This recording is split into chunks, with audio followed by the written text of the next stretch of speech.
సోదరా, మన పద్ధతి ఎంత సరళమైనదంటే కేవలం ఈ కారణం చేతనే ఒక్కొక్కసారి ప్రజలు దీని నిజమైన ప్రాముఖ్యతను తెలుసుకోవడానికి కష్టపడుతూ ఉంటారు. దైవాన్ని ఉన్నదున్నట్లుగా గ్రహించక ప్రజలు తమ మనస్సుల్లో కృత్రిమంగా వాళ్ళ అయిష్టాలకు అనుగుణంగా వివిధ రూపాల్లో సృష్టించుకుని దైవాన్ని పూర్తిగా మాయా యొక్క పొరల్లో కప్పేస్తున్నారు. వాళ్ళు దైవాన్ని ఆ విధంగానే ఆరాధించటం వలన వాళ్ళు కూడా ఆ మాయ పొరలచే కప్పబడిపోతూ ఉంటారు.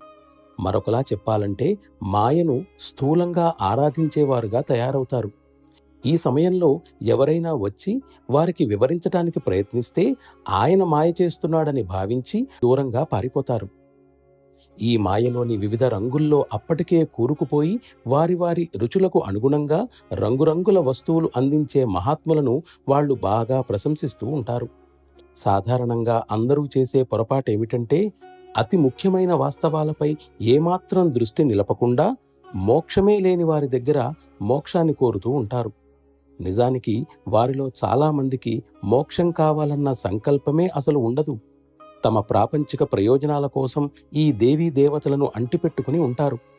దైవాన్ని ఆరాధించేవారు కూడా బహుకొద్దిమంది ఉండవచ్చు, కానీ అది కూడా తమ స్వార్థ ప్రయోజనాల కోసమే.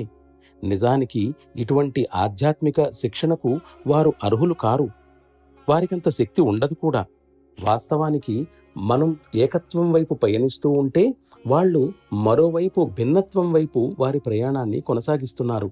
తద్వారా ఆలోచన ప్రవాహాన్ని అనేక భిన్న మార్గాల్లో మరలిస్తున్నారు. ఆ విధంగా పరిపరి విధాలుగా అన్వయించటం వలన ఆలోచనాశక్తి బలహీనమై చెల్లాచెదురై వారి సాక్షాత్కార ప్రయత్నాలు విఫలం కావడం జరుగుతుంది. వాళ్ల కోసం పడే శ్రమ వలన ఫలితం ఉండదని నాకు తెలుసు.